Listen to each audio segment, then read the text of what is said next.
Bismillahirrahmanirrahim. Today I am going to discuss menstrual cycle. Menstrual cycle. The menstrual cycle is a recurring cycle of physiological changes that can occur in the reproductive age of a female. Menstrual cycle is the time from the first day of menstrual period until the first day of next menstrual period. Every person's cycle is slightly different, but the process is same. Here the word recurring cycle, it means recur again and again. It starts from a point, reach a point, and then start from the same point. The menstrual cycle starts from the first day. In most of the women, it reached to its peak on day 28, and then its recurrent cycle. Role of hormones. The menstrual cycle is under the control of hormone system and is necessary for reproduction. The menstrual cycle may be divided into several phases, and the length of each phase vary from woman to woman and cycle to cycle.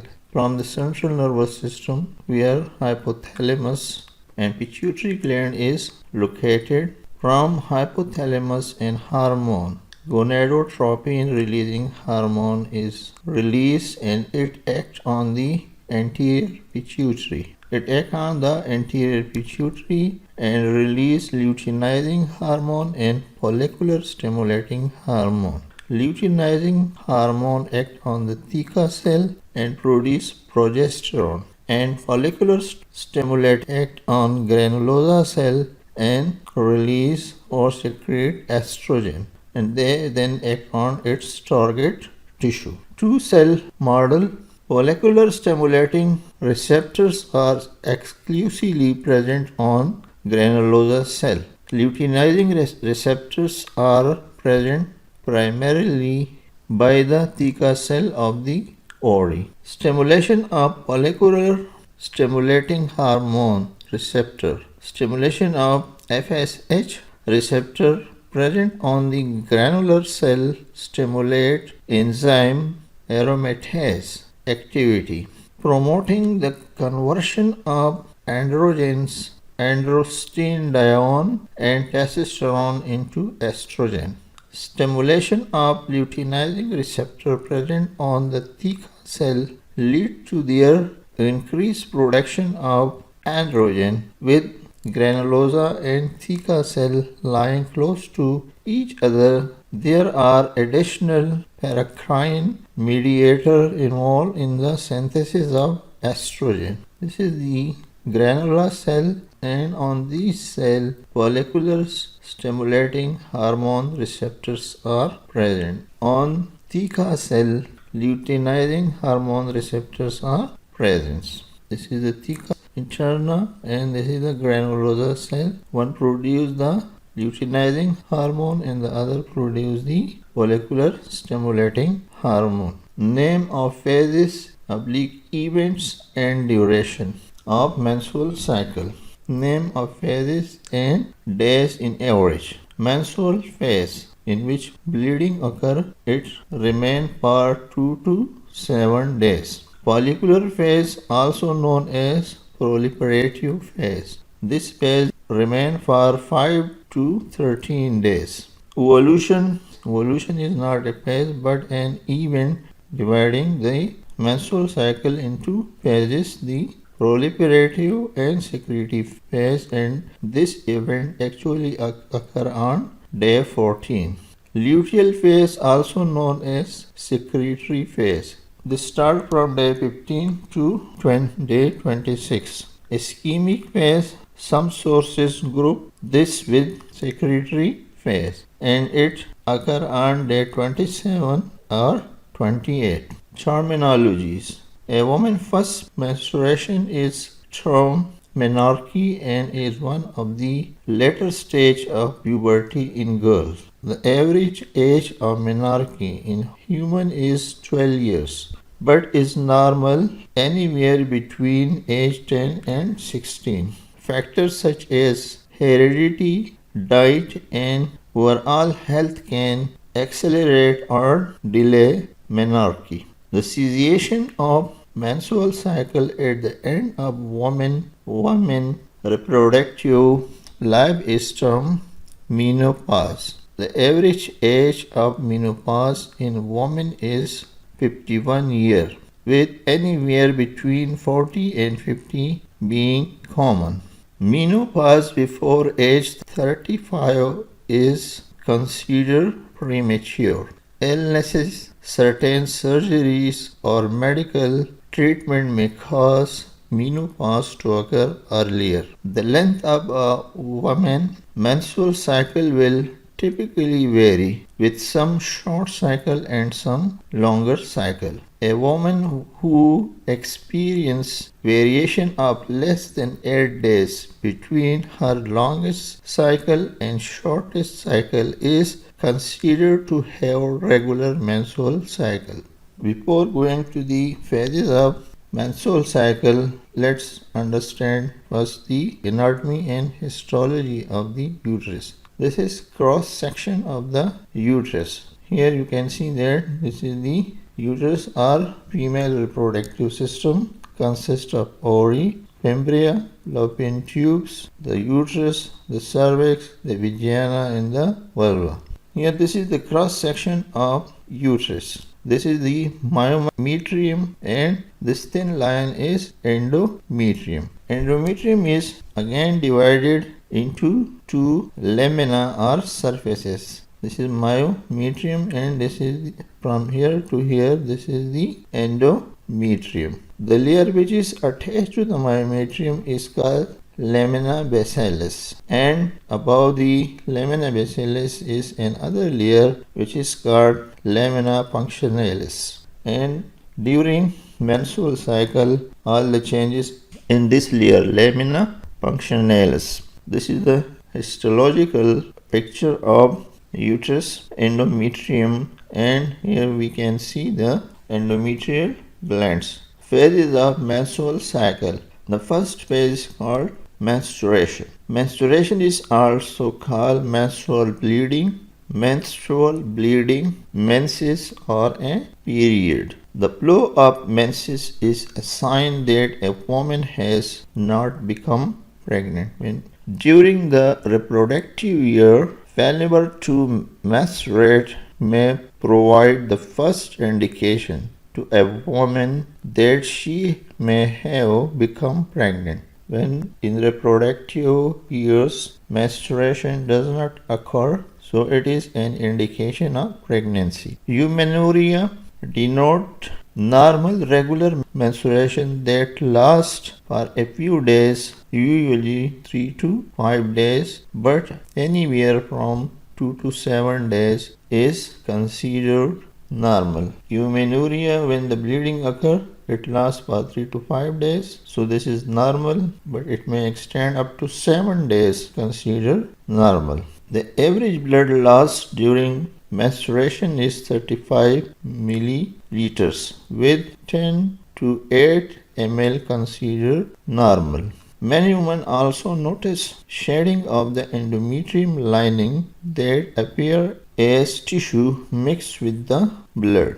An enzyme called plasmin contained in the endometrium leads to inhibit the blood from clotting. Many women experience uterine cramps during this time. Severe cramp or other symptoms are called dysmenorrhea. Proliferative phase. At the beginning of each menstrual cycle, most of the endometrium has been desquamated by menstruation. Here, at the beginning of each menstrual cycle, bleeding occurs and the endometrium become desquamatic. Any change which occur in the lamina functionalis become desquamated and shed away through menstrual bleeding. After menstruation, only a thin layer of endometrial stroma remain. This is up to here. This is the thickness of the endometrium at the beginning of menstruation is completed. A thin endometrial layer remains. This thin layer contains stroma remain and the epithelial cells that are left in the deeper portion of the gland and crypts of the endometrium. After menstruation, only a thin layer of endometrial stroma remains, and the epithelial cells that are left in the deeper portion of the gland and crypts of the endometrium. Rest of the endometrium is shed away during menstruation and only a thin layer of stroma and epithelial cells remain. These epithelial cells left in the glands and deeper portion of the crypts of the endometrium. Under the influence of estrogen secreted in increased quantity by the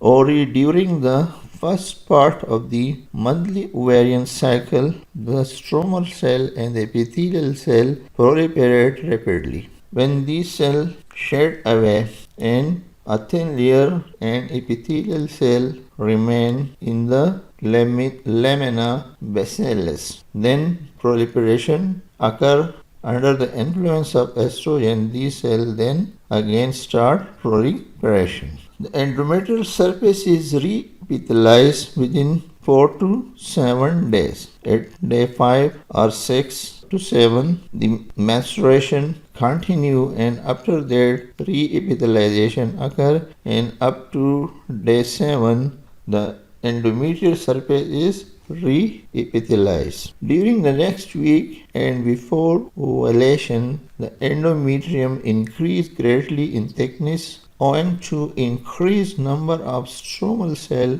growth of the endometrial gland, and new blood vessel into the endometrium. In the first week, in the next week, the proliferation of the endometrial cell continue, and there is enlarge in size of the gland, and also proliferation of the blood vessels occur which supply the endometrium. Remember that the blood vessel in the lamina basilis or straight, and in lamina functionalis they are tortuous. These vessels are tortuous in the lamina functionalis. There is also hormonal secretion, the estrogen and progesterone. The estrogen causes the proliferation of the, and also at the same time progesterone is secreting which aid nutrient and deposition of nutrient in the endometrium.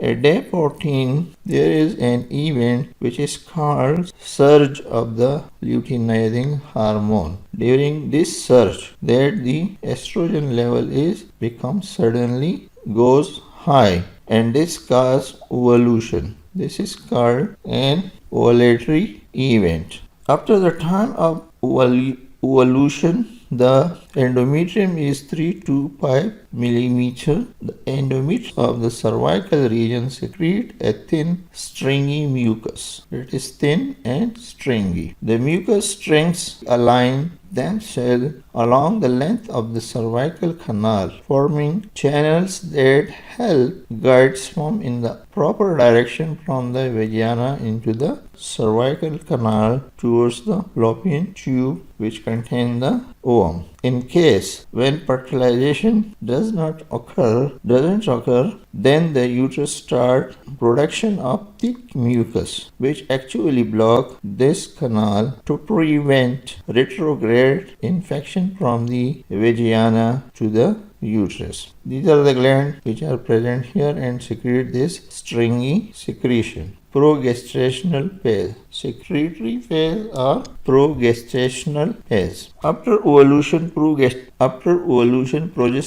and estrogen together are secreted in large quantity by the corpus luteum. When the ovum is secreted, the remaining part is become converted into corpus luteum, and this causes production of progesterone and estrogen. The estrogen causes lightly additional cellular proliferation in the endometrium during this phase of cycle, whereas progesterone cause marked swelling and secretory development of the endometrium. You can see after ovulation still the thickness and proliferation of the endometrium continue, but the effect of progesterone is then exceeded or overwhelming, and it add nutrition to the endometrium and make it swell up. Tortuosity: the gland increase in tortuosity and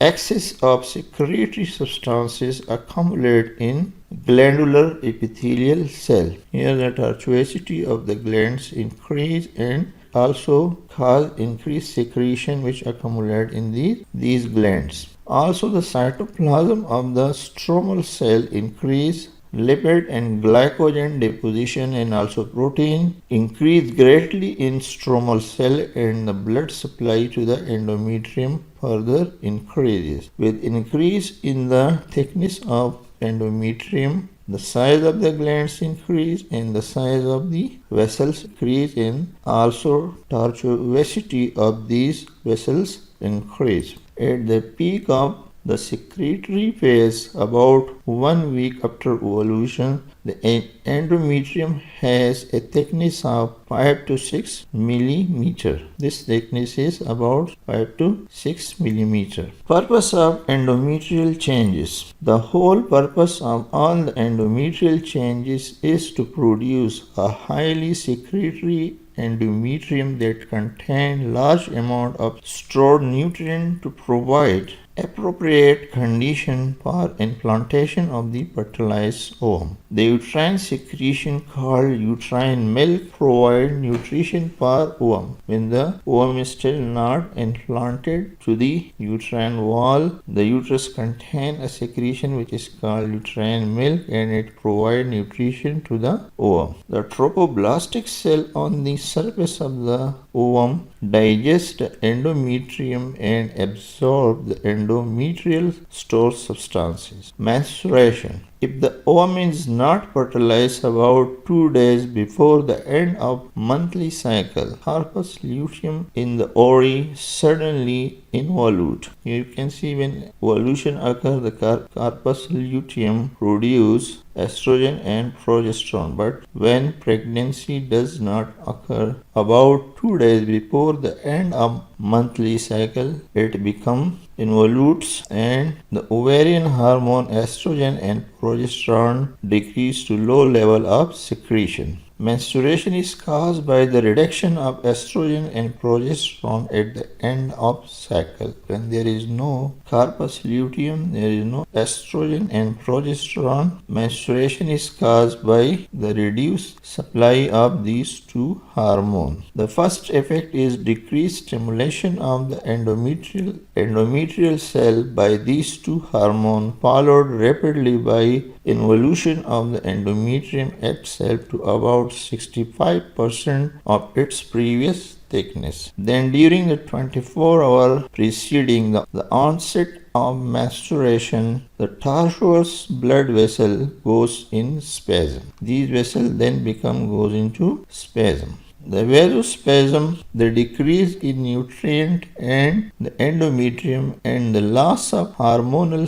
stimulation initiate necrosis in the endometrium, especially of the blood vessels. As a result, blood at first seeps into the vascular layer of the endometrium, and the hemorrhagic area grow rapidly over a period of 24 to 36 hours. Gradually, the necrotic outer layer of the endometrium separates from the uterus at the site of the hemorrhage about 48 hours after the onset of menstruation. All the superficial layer of the endometrium have desquamated. The mass of the desquamated tissue and blood in the uterine cavity plus contractile effect of the prostaglandin or other substances in the decaying desquamate, all acting together, initiate uterine contraction that expel the uterine content. Thank you very much for your attention. See you in the next lecture.